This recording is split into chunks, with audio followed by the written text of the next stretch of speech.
Yang ketiga, mengutamakan transaksi cash dan tidak menolak untung yang sedikit. Ini ketika Abdurrahman bin Auf ditanya, qila lahu bimanil tahadis, saya itu gimana ya Abdurrahman? Qala li'anni ma bi'tu dainan wala istaqlaitu ribhan. Aku tidak pernah menjual secara tempo dan aku tidak menolak untung yang sedikit. Kadang-kadang ya ada ikhwan yang memulai usaha itu sudah lesu, sudah nggak bergairah, aduh untungnya dikit banget, jualan gorengan untungnya cuma sekian, jualan sekian. Bapak Ibu sekalian, saya ingatkan, Allah tidak pernah kekurangan cara untuk mengkayakan kita dengan profesi apapun yang kita punya. Ada nggak Pak orang jual gorengan itu jadi miliarder? Ada. Saya punya kawan, dia cuma jualan roti harga 1000-an, tapi infaknya bisa 200-300 juta sebulan. Kenapa? Ya dia produksinya 1 bulan 1 juta potong, 1 juta bungkus, 2 juta bungkus gitu Pak ya. Untungnya nggak banyak-banyak, 1 bungkus untungnya cuma 25 rupiah, 30 rupiah. Cuman kalau sudah bicara ping, nah ini loh Pak ya, sudah bicara ping nih ya, Masya Allah ya. Saya baca Yakul gitu ya. Ya. Penjualan Yakul itu ya Allah harganya 2.500 sekarang ya. Tapi 1 bulan berapa juta botol yang dia jual. Ini kaum muslimin belum ada yang punya karya, kaum muslimin yang paham agama, cinta kepada umat Islam ya, qanaah zuhud terhadap harta, itu yang pada sampai level semacam itu belum kita temukan ya. Yang ada masih didominasi oleh orang-orang non muslim. Maka ini termasuk suatu hal yang harus menjadi mindset bagi kaum muslimin ya. Tapi Abdurrahman bin Auf juga jago bisnis properti. Artinya kalau jualan komoditas, jadi begini ya, di sini dikisahkan kebanyakan barang dagangan Abdurrahman bin Auf adalah komoditas yang sangat dibutuhkan oleh masyarakat, terutama sembako dan sandang. Secara umum, para pengusaha yang memegang kendali distribusi kebutuhan pokok akan lebih berfokus pada faktor kali ketimbang laba besar per itemnya. Ya. Terkadang laba sedikit namun tunai lebih baik daripada dijanjikan untung besar namun tempo. Ini kalau pakai strateginya Abdurrahman bin Auf ya. Maka Bapak Ibu sekalian, boleh jadi loh ya yang jualan kelihatannya mingkur gorengan, kelihatannya cuma makanan sederhana, tapi karena bicara perputarannya itu sangat bagus, itu jauh lebih baik daripada yang kelihatannya untungnya banyak tapi apa? Di tempo pembayarannya ya. Abdurrahman bin Auf sangat memahami peran harta. Ada satu qaul dari Sa'id bin Musayyib ya,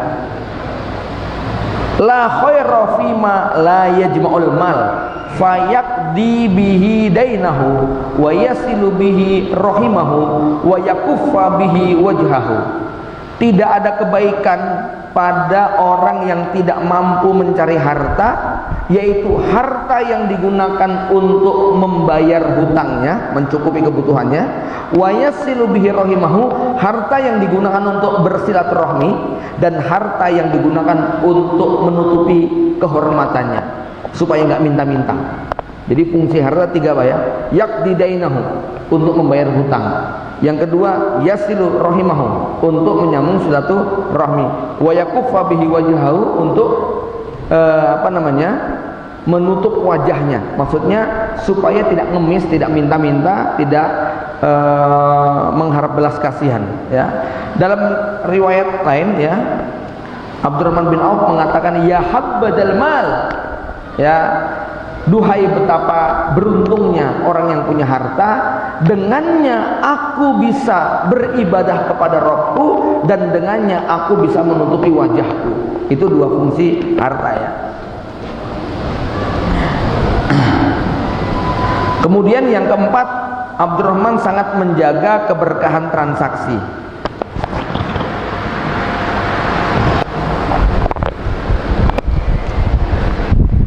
Jamaah rahimakumullah, ya. Ini poin-poin tentang keberkahan transaksi yang harus diperhatikan. Teorinya begini, Pak. Harta itu mirip seperti darah yang mengalir di tubuh kita. Orang yang tidak punya harta seperti kehabisan darah. Ya. Orang kalau mengalami pendarahan kira-kira gimana, Pak? Ya udah, lemes gitu kan, nggak punya gairah. Sama orang kalau nggak punya harta itu lemes, nggak bergairah, ya. Maka peran harta dalam kehidupan seorang muslim seperti darah dalam tubuh manusia. Ada 4 syarat untuk sehatnya, ya, diri kita, ya, sebagaimana sehatnya harta kita. Harus cair, tidak boleh beku. Kalau darah kamu beku, terjadi pembekuan darah di otak, apa yang terjadi coba? Wah, stroke gitu kan, ya. Darah harus cair. Sama, Pak, aset kita nggak boleh beku. Makanya kita seneng tuh kalau ada kalimat, gimana Pak, udah cair belum Pak? Alhamdulillah gitu ya. Itu kata-kata cair itu menyenangkan sekali ya, ya. Tapi kalau aduh nggak cair nih sampai sekarang nih, ya itu sedih kita, ya. Maka darah harus cair. Nah, harta kita juga harus cair, ya. Artinya apa? Hati-hati memiliki barang yang berpotensi untuk beku, tidak berputar, itu kan ya. Beli es gitu lah ya. Ya. Jadi kadang-kadang orang itu punya banyak sekali aset, tapi secara teori namanya aset tidak berkualitas. Aset tidak berkualitas itu ketika kita butuh nggak bisa digunakan, menurut ya. Punya. Saya ada kawan yang dia asetnya belasan miliar, 50 juta itu sampai hampir 4 tahun nggak lunas. Asetnya beku semuanya, ya, nggak laku, ini nggak laku. Nanti ini dalam dunia dagang penting kalau mau diolah ya. Maka jadi teori zakat nih Bapak Ibu sekalian, ini buat yang saya boleh dibantu. Di sini yang punya usaha jualan, entah apa aja, terserah. Mohon ngacung tangannya. Ya, berapa yang pernah jualan? Ya, mau jualan apa saja? Ya 50% lah ya. Ini 50% pernah jualan. Saya kasih teori begini, Pak. Orang itu kan wajib bayar zakat kalau sudah punya harta nisab. Ya. Zakat itu dikeluarkan dari 3 unsur. 1, uang tunai yang kita miliki. 2, stok barang yang kita punya. 3, piutang yang ada di orang. Itu semua digabungkan. Misalnya punya stok barang, punya uang tunai 10 juta, punya stok barang 100 juta, punya piutang 90 juta. Ini berarti dia punya aset 200 juta. Berapa zakatnya? Zakatnya 5 juta. Ya.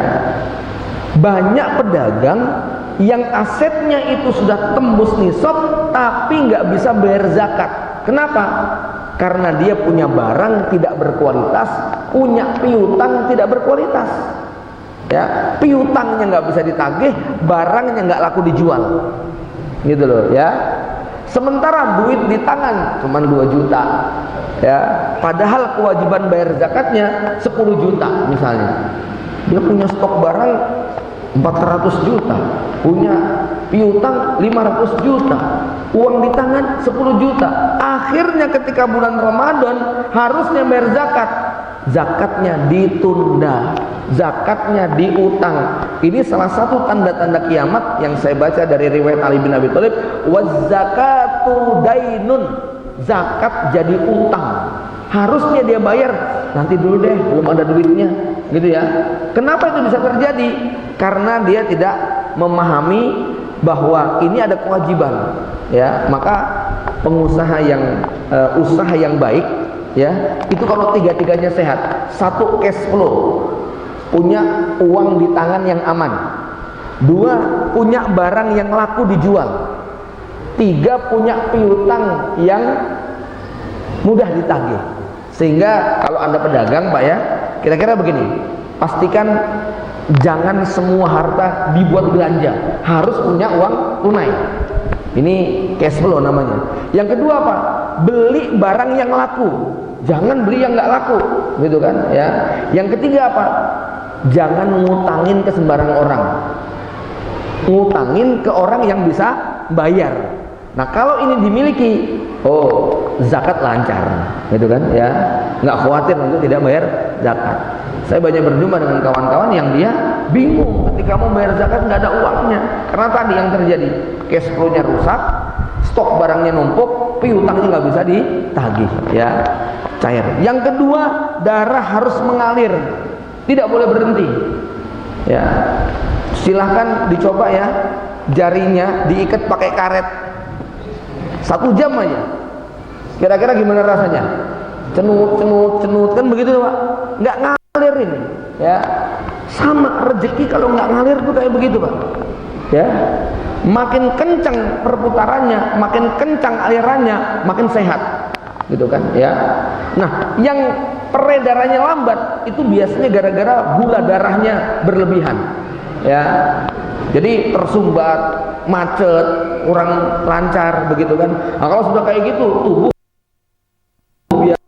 ada yang bengkak sebelah dan sebagainya, ya. Ini darah harus mengalir, bisnis harus berjalan, ya. Usaha harus berputar, nggak boleh berhenti. Makanya kalau kemudian usahanya berhenti, ini seperti darah yang berhenti mengalir, bahaya bagi tubuh kita. Sama sebagaimana kalau usaha kita berhenti, bahaya bagi kehidupan kita. Yang ketiga, darah harus stabil, jangan darah tinggi, jangan darah rendah. Dalam konteks harta bagaimana? Sama, ekonomi harus stabil, ya. Jangan sampai kerja terus 24 jam, ya, nyari duit terus gitu kan, ya. Tapi ya jangan pengangguran, gitu ya. Waktunya kerja, waktunya istirahat, waktunya ibadah, waktunya ngurus anak, waktunya bersama istri. Stabil, tidak darah tinggi, tidak darah rendah. Jangan menjadi pengangguran sampai nggak bekerja.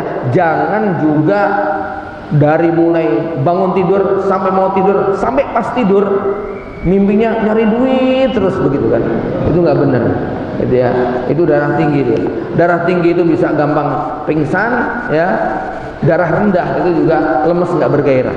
Yang keempat, darah harus bersih. Kalau darah, tahu cuci darah Pak resikonya, gitu kan, ya. Itu kalau nggak pakai BPJS 800.000, kalau seminggu 3 kali cuci darah 2,5 juta, sebulan 10 juta. Nah, orang yang darahnya kotor, orang yang hartanya kotor, itu nanti dipaksa cuci darah sama Allah Subhanahu wa Ta'ala. Cuci darahnya bagaimana? Bisa kecelakaan, bisa dompetnya kecopetan, bisa anaknya masuk ruang ICU, bisa rumahnya kebakaran, bisa macam-macam. Tapi tolong ya, untuk yang keempat ini jangan dijustifikasi. Ada ikhwan anaknya kecelakaan, cuci darah tuh namanya, gitu loh ya. Pelit sih kamu, jangan, nggak boleh loh ya. Dosa kayak begitu ya. Itu hanya untuk diri kita sendiri. Aduh, kenapa ya kok musibah bertubi-tubi ya? Kenapa ya? Kemarin udah kecopetan, sekarang tabrakan, sekarang istri masuk ruang ICU, ini anak lagi ada urusan dengan ini, jangan-jangan ada harta yang kotor, begitu kan. Lalu Allah mengambil harta kita dengan cara-cara yang demikian. Ini ya,